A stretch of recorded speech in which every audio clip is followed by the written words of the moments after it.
साथ ही 6 दीवान परिवार की जान था क्षितिज, और आज उसकी उदासी पूरे परिवार को उदास कर दे रही थी। वह सिर्फ दीवान परिवार का वारिस नहीं था, बल्कि उनकी रौनक था, उनके घर की हंसी था।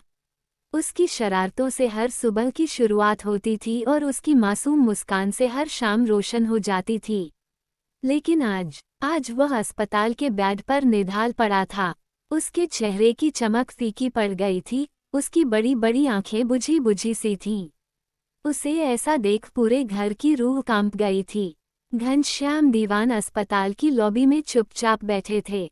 उनकी मजबूत उंगलियां बार बार छड़ी के हैंडल पर कस रही थीं। पहली बार वह खुद को इतना असहाय महसूस कर रहे थे। डॉक्टर के चेकअप करने आने पर अब भूमि भी कमरे से बाहर निकल आई थी। भूमि, जो हमेशा दूसरों को हिम्मत देती थी, आज खुद को ही संभालने की कोशिश कर रही थी। उसने अपने आंसू आंखों में ही रोक रखे थे, लेकिन बार बार वार्ड के दरवाजे की तरफ देखती, मानो क्षितिज बाहर आकर कहेगा, मम्मा देखो, मैं बिल्कुल ठीक हूँ। पर ऐसा कुछ नहीं हुआ। आकाश, जिसे अपने बेटे के लिए हमेशा समय नहीं मिलता था, लेकिन आज उसकी दुनिया वहीं थम गई थी। आकाश दीवान, जो हमेशा बिजनेस और मीटिंग्स में उलझा रहता था, आज उस टेबल पर अपने हाथों की उंगलियां चटखा रहा था। वह बहुत कुछ बोलना चाहता था, लेकिन बोल नहीं पा रहा था। वह अपने पिता की तरह भावनाओं को शब्दों में नहीं पिरो सकता था, लेकिन आज दिल से खुद को कसूरवार महसूस कर रहा था। क्या मैं अपने बेटे के लिए कम वक्त निकालता हूँ? क्या उसकी सारी तकलीफों को मैं नज़रअंदाज करता आया? अचानक उसकी नज़र बेड पर पड़े अपने बेटे पर गई। क्षितिज, जिसे हमेशा मजबूत बनना सिखाया गया, आज कमजोर लग रहा था। क्षितिज को बेहोशी से होश आया था, लेकिन उसके चेहरे पर कोई उत्साह नहीं था। वो बस छत की तरफ देख रहा था, मानो वहां कुछ ढूंढ रहा हो। आकाश ने झुककर उसके सिर पर हाथ फेरा। कैसा लग रहा है, बेटा? क्षितिज की आंखें हल्की सी चमकीं, लेकिन अगले ही पल वह मुंह फेरकर दूसरी तरफ देखने लगा।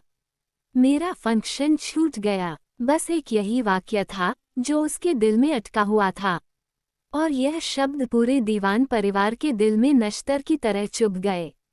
जिस घर में हमेशा रौनक रहती थी, वहां आज दर्द की चुप्पी थी। भूमि ने धीरे से आकाश की बाजू को छुआ। हमें कुछ करना होगा, आकाश। आकाश ने एक गहरी सांस ली। फिर उसने धीरे से कहा, हाँ, और मैंने सोच लिया है कि अब क्या करना है।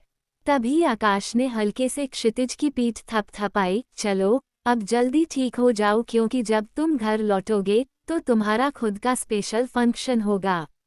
क्षितिज ने हैरानी से पूछा, मतलब? आकाश ने मुस्कुराते हुए कहा, मतलब ये कि तुम्हारे स्कूल के दोस्त और टीचर्स तुम्हारे लिए हमारे घर में एक छोटा सा एनुअल फंक्शन करेंगे, और इस बार तुम अपने खुद के महल में परफॉर्म करोगे। क्षितिज की आंखों में चमक लौट आई। उसने धीरे से सिर हिलाया और थकी हुई आवाज में कहा, तो फिर मुझे जल्दी ठीक होना होगा। भूमि ने हल्की मुस्कान के साथ धीरे से कहा, शेर हमेशा लड़कर जीतता है, हार मानकर नहीं। क्षितिज ने हल्की मुस्कान दी और उसकी आंखें फिर से बंद हो गईं, लेकिन इस बार मन हल्का था और दिल में एक नई उम्मीद थी। क्षितिज के लिए घर में एक छोटा सा एनुअल फंक्शन अरेंज किया गया था। पूरा घर फिर से रौनक से भर गया था। उसके स्कूल के दोस्त, टीचर्स और परिवार के सदस्य सब तैयार थे। घनश्याम दीवान ने खुद इस आयोजन का विशेष ध्यान रखा था। आकाश ने भी अपने बिजनेस मीटिंग्स को कुछ समय के लिए टाल दिया था, और भूमि तो हमेशा की तरह पूरी तरह लगी हुई थी। मेनका भी आगे आगे बढ़कर हर इंतजाम देख रही थी। क्षितिज, जो कुछ दिन पहले हॉस्पिटल में था, अब पहले से बेहतर महसूस कर रहा था। वह अपनी शाही पोशाक फिर से पहनकर तैयार हुआ। जब उसने आईने में खुद को देखा तो हल्की सी मुस्कान आई। इस बार कोई दिक्कत नहीं होगी, उसने खुद से कहा। पूरा हॉल तालियों से गूंज उठा जब क्षितिज स्टेज पर आया। सबकी आंखों में खुशी थी, खासकर भूमि और आकाश की। जैसे ही क्षितिज ने अपना पहला डायलॉग बोलना शुरू किया, हर कोई मंत्रमुग्ध हो गया। उसकी आवाज में आत्मविश्वास झलक रहा था और उसकी परफॉर्मेंस शानदार थी। लेकिन तभी कुछ अजीब हुआ। क्षितिज अचानक लड़खड़ाया। उसकी आंखों के सामने धुंध छाने लगी। वो कुछ कहना चाहता था, लेकिन शब्द नहीं निकले। क्षितिज, भूमि चिल्लाई और आकाश फौरन अपनी सीट से उठ खड़ा हुआ। अगले ही पल क्षितिज स्टेज पर बेहोश होकर गिर पड़ा। घनश्याम दीवान के चेहरे का रंग उड़ गया। आकाश और भूमि तेजी से उसकी तरफ भागे। हॉल में अफरा तफरी मच गई। आकाश ने उसे अपनी बाहों में उठाया। क्षितिज, बेटे, आंखें खोलो। लेकिन कोई जवाब नहीं आया। भूमि की आंखों में आंसू थे। आकाश, जल्दी हॉस्पिटल ले चलो। आकाश ने बिना कुछ सोचे उसे गोद में उठाया और तेजी से बाहर की तरफ भागा। घनश्याम दीवान भी हड़बड़ाए हुए पीछे पीछे आए। कुछ ही मिनटों में क्षितिज को फिर से हॉस्पिटल लाया गया। अस्पताल की गैलरी में तेज कदमों की आहट गूंज रही थी। आकाश ने बिना एक पल गंवाए क्षितिज को अपनी बाहों में लिया और तेजी से इमरजेंसी रूम की ओर भागा। पीछे से भूमि और घनश्याम दीवान घबराए हुए उसकी ओर बढ़े। कुछ नहीं होगा, कुछ नहीं होगा, भूमि खुद को यही बार बार कह रही थी, लेकिन उसकी आंखों से आंसू रुकने का नाम ही नहीं ले रहे थे। उनके अस्पताल पहुंचते ही नर्स और डॉक्टरों की टीम तुरंत एक्टिव हो गई।